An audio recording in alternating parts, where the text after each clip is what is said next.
Thank you, Deacon Clive Clark. Well, actually, those words could properly introduce our scheduled speaker. And I'm really the sub today. Our scheduled speaker is a man of dedication, but he just wasn't feeling so well enough today to deliver. So I've agreed just to sub. So do bear with me. Pastor Boyne always warned us to have something at the ready just in case. So we're going to go forward. Our number, we have had a very interesting last few weeks, especially in the news, both locally and abroad. Many things are happening. And while those things are happening, we are preparing for Passover. Now, how many can tell me offhand when is the Passover date? Anybody? Huh? Ah, good. Very good, very good, very good. So, very good work, Deacon Clive Clark, in letting us know the date and encouraging us to book for our matzahs. Yeah, that is Thursday, April 18th, and also the first day of unleavened bread is 2 days later, and this time we get to observe the Feast of Unleavened Bread on a Sabbath. That's the first day. The second day is on a Friday, but the first day is on a Sabbath, so I suppose it will be a relief to some of us who have had problems in the past getting time off, so we'll be relieved of that particular burden. But aside from getting time off, there are other preparations to be made. And one of the themes of the Passover, one of the themes of the Days of Unleavened Bread is the issue of humility, which is a key and which is what I would like to start out with in the overall presentation that I have about how to keep from falling away. Now, this particular subject is so vast and extensive that we could meet every day and discuss aspects of it, right up through to the Passover. But let us see what little snippets we can touch on in this period that is allotted for the sermonette time. In Luke chapter 8,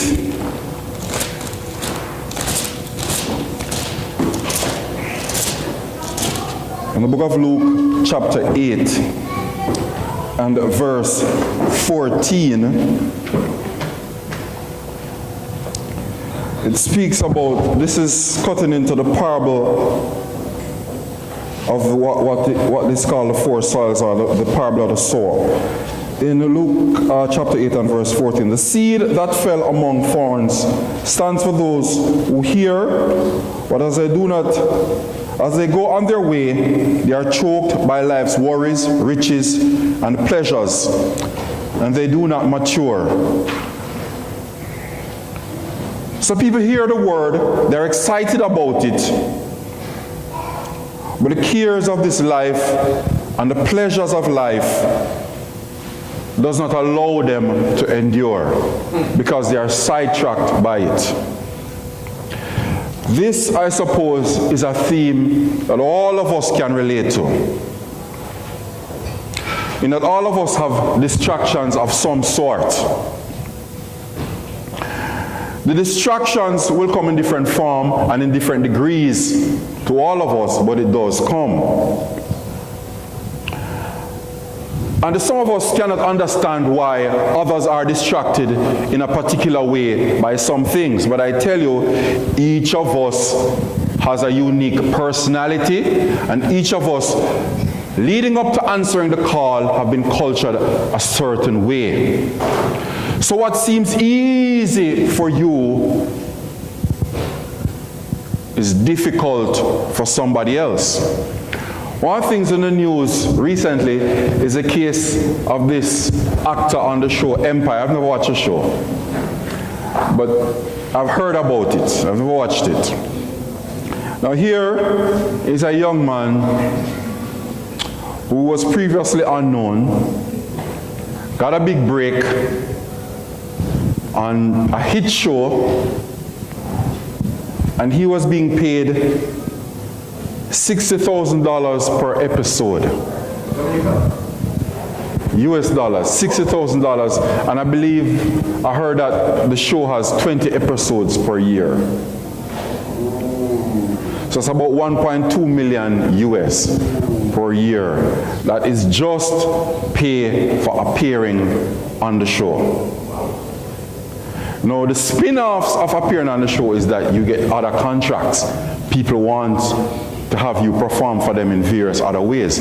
So the amount of endorsements and so on that you get from this kind of exposure means that your earning potential may way outstrip even the basic salary that you get. But he was disgruntled that his pay was too low, or so it is alleged. So therefore he concocted a scheme to have some fellows that he knew beat him up or pretend to attack him, and then he cried that he had been beaten by Trump supporters, white men who put a rope around his neck. The whole story, just looking back now, it just never made any sense from beginning. And it began to unravel very quickly. Many persons ran to his defense immediately without waiting for the facts. And some people have a lot of egg on their faces now. And some people are struggling to spin it because they had committed so much to it. They had gone all in supporting him, and it turns out that it appears it is a hoax. But why? Why did he do such an egregious thing? Because he took advantage of the fact that there is increased focus on racism, especially during the Trump era. Yes. So people were quick to seize on something like this. So he took advantage of it. And he did it because he was dissatisfied with his pay and his earnings. Now, all of you here are incredulous. I mean, 60,000 US dollars per episode, 1.2 million in basic salary. But to him, it was kind of small. To him, it was kind of small. To you, I mean, that's like an incredible amount of money. You're not going to earn what he earns in one episode. You're probably not going to earn that for the year. And to you, but different ones of us get tempted in different ways. Now, he's an example from outside, but right here where we are, some things that are a problem for me aren't a problem for you. Some things that are a problem for a sister here is no problem for you. Right? If you grow up a middle-class life and by turn of events, things turned against your family and you all ended up struggling, quite poor.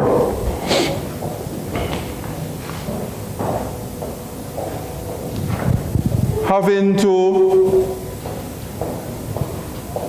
to have basic cable might seem a privilege to some. To you, it means that, you know, that's less than what you are used to. Not being able to eat at the finest restaurants anymore and so on, that's less than what you're used to. And in order to conserve on gas, sometimes you have to take the bus to go home now. The bus? And I mean, you're never grown like that. No. You go to the bus stop and you're asking people which bus goes where and so on. And driver, how much is the fare? No, to you, it's the end of the world. Right? It's like the end of the world to you. To other people, it's like, what's this? Part of the course, right? It's what they have grown into and gotten used to. So, because we grew up taking the bus, we have a tendency to come down on the person who is appalled by it. But you must first understand their experience. You have to first understand what they have been through in order to recognize what a trauma it is for them to be taking the public transportation. So the worries of this life, the riches and the pleasures are relative. They are relative to your experience. The challenge that you face in dealing with them are relative. There's a flip side of the coin. You hear about never see, come see. Or some people that suddenly run into riches. You are rich. They cannot get enough of people seeing that they have made it now. So now they are hype. They have to be hype. People have to know that they have made it. Right? And so they get a high-end vehicle and it has the loudest sound. And so everybody have to know when they're there. It have to make a lot of noise and carry on. They've never grown up getting used to it. So now that they have it, everybody have to know. Right? So there's a flip side. And so their pride. Paul said the key, he has found the key to life, how to abound and to abase. Let me tell you this, you will, if you don't learn to be satisfied in your circle, not to be complacent, you know, but learn how to experience joy in your present circumstance, money will never fix that. The cares and the pride of life will not be solved by money. It will not be solved even by such sacred things as marriage. If you are not satisfied within your own self, within your life, no amount of material things or anything will bring you happiness. You have to learn to bloom where you're planted. Learn to master your present circumstance. So this is what this text talks about. In Proverbs chapter 16,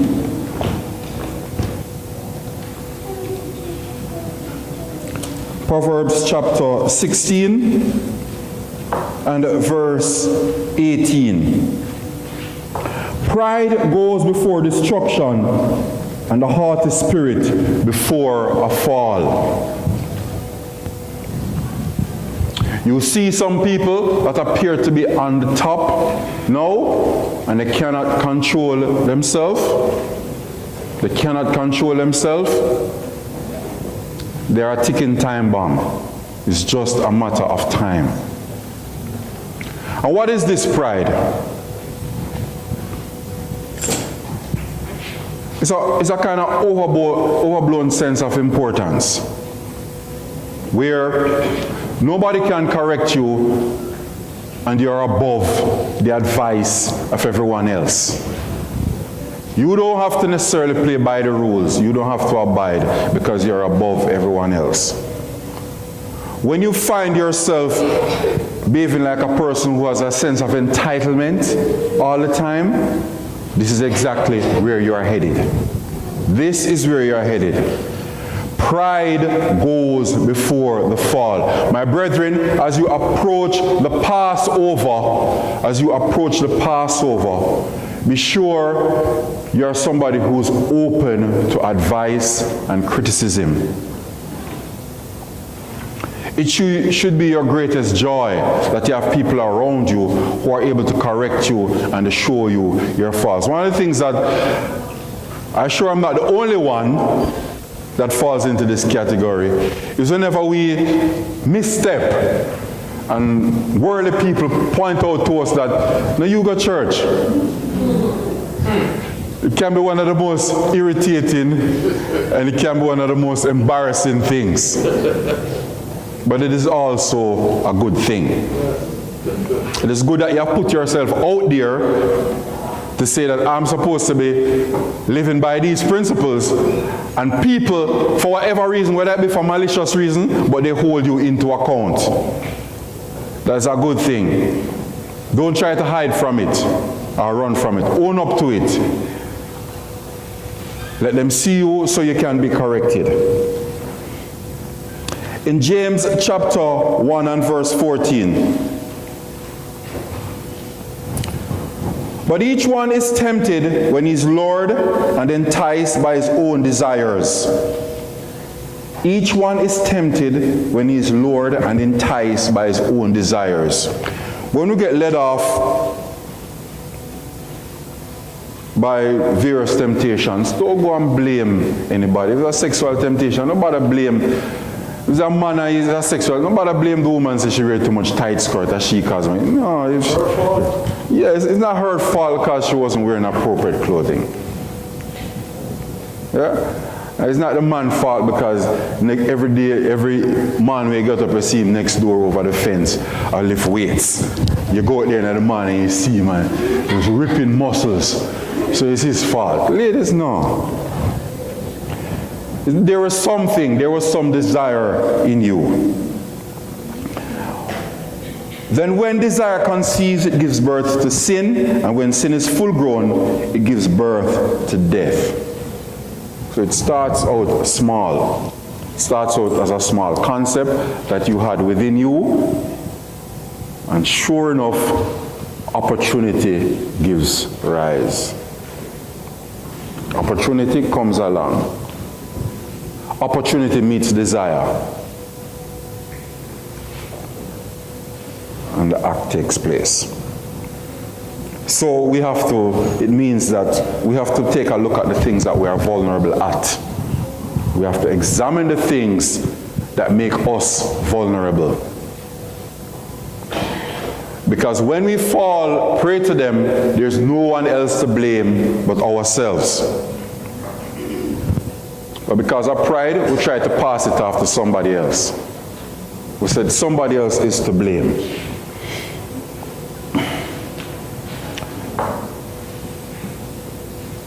In order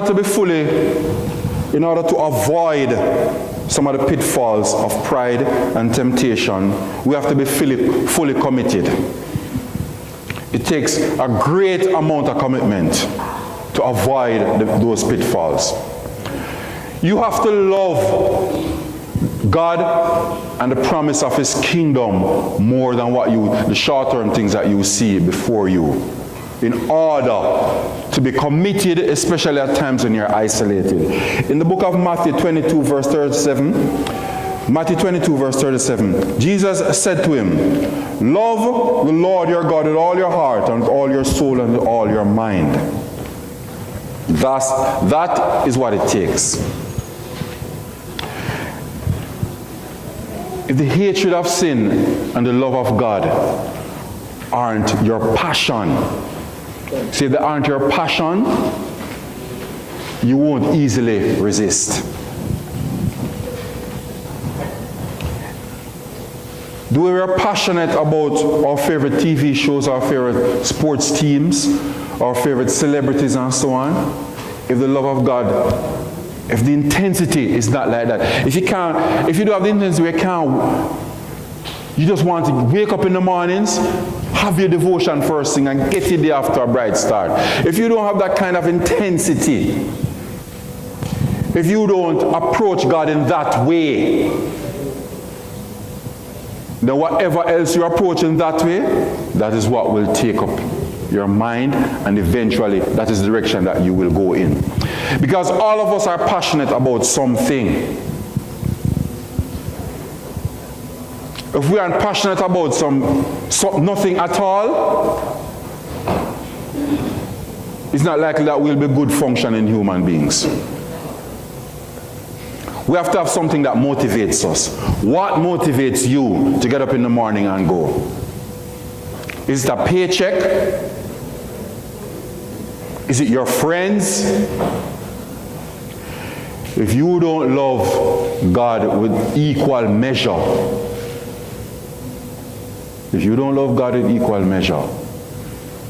you won't be able to withstand the intensity of temptation.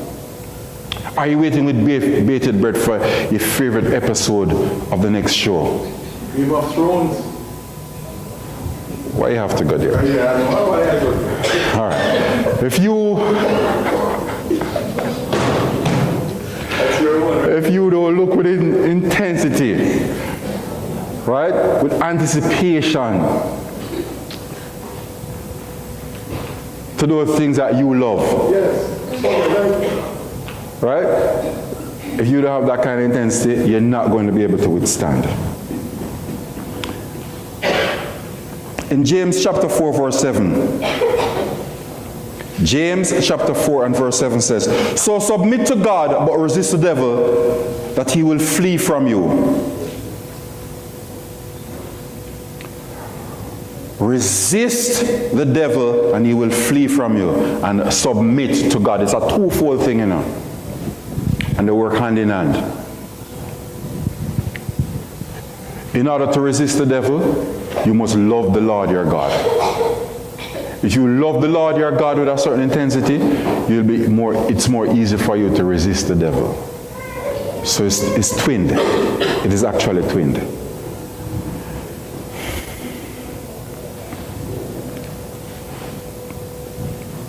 All of us have aspirations and dreams. There's something that we yearn for. Something that we yearn for. Something that we have an intensity about. Something that we are looking forward to. Something that we hope to achieve, maybe in our lifetime. That has to be wrapped up with the kingdom of God. Has to be. So therefore, your future projections have to be tied to your present life. If you plan to be a doctor, the way you live now must reflect that. Or you'll never get there. It will always only be a dream. Your future aspirations must be linked to your present reality. So whatever you hope to achieve in the future, it must be lived now. Whatever plans you have has to be lived now. If you're not living that now, then those plans will always be distant. They'll always be some distance away. The more you live them, the closer they become. The closer they become. In Hebrews chapter 11 and verse 9, by faith he lived as a foreigner in the promised land, as though it were a foreign country, living in tents with Isaac and Jacob, who were fellow heirs of the same promise. This was speaking of Abraham. By faith he lived as a foreigner in the promised land, as though it was a foreign country. Here was a man that left civilization and went into a place that was supposed to be the fulfillment of his own promise, and lived it there and then, even though he could have enjoyed the trappings of civilization of his day. He had a vision of what God was to deliver for him. When he went there, it wasn't like that, but he lived as though it were. He lived as though it were. And eventually, things took shape. But it takes faith to do that. Because when you look at what Ur of the Chaldees was, and when you look at where the promised land was when he entered, it's like cheese to chalk. But he lived as though he was in a fully developed society. He was living his future aspirations in the present.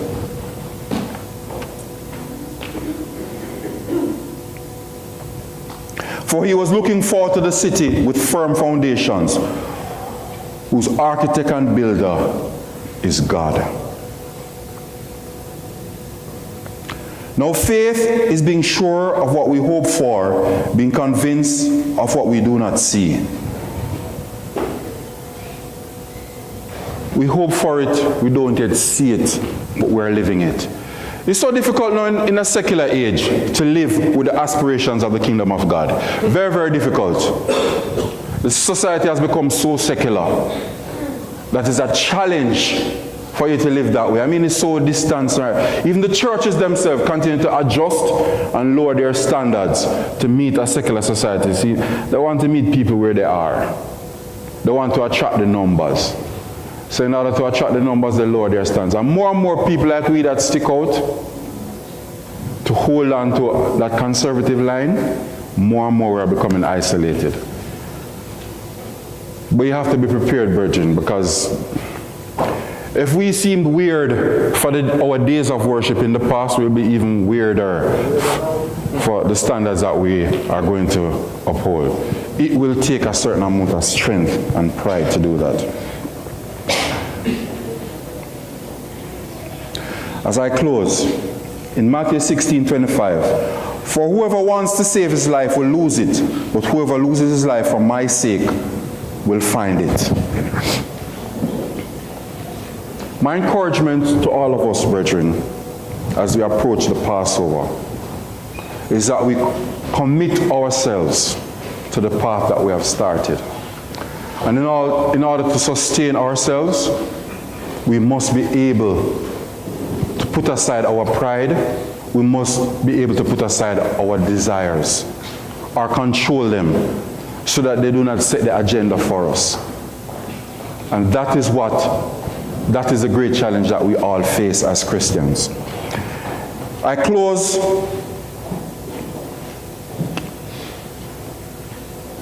in Matthew 16. We have to deny ourselves if we are to make it in the kingdom. And that is a daily process. A daily process. Every day that you wake up, you will have to deny yourself some things. Because this is what the kingdom of God is about. The world is moving in a particular direction. And if we just go along with the flow, we won't be able to make it into the kingdom. I close with in Matthew chapter 16, verse 26. For what does it benefit a person if he gains the whole world but forfeits his life? Or what can a person give in exchange for his life?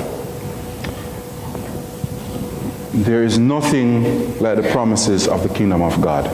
It is worth everything. It is worth whatever sacrifices we will make, but we'll have to sacrifice to make it into the kingdom of God. And the key to being successful is humility. And the key to being humble is submission and to subdue our pride. My prayer for us is that we'll have a successful Passover, not in orchestrating the event, but in preparation and in our daily lives. Thank you.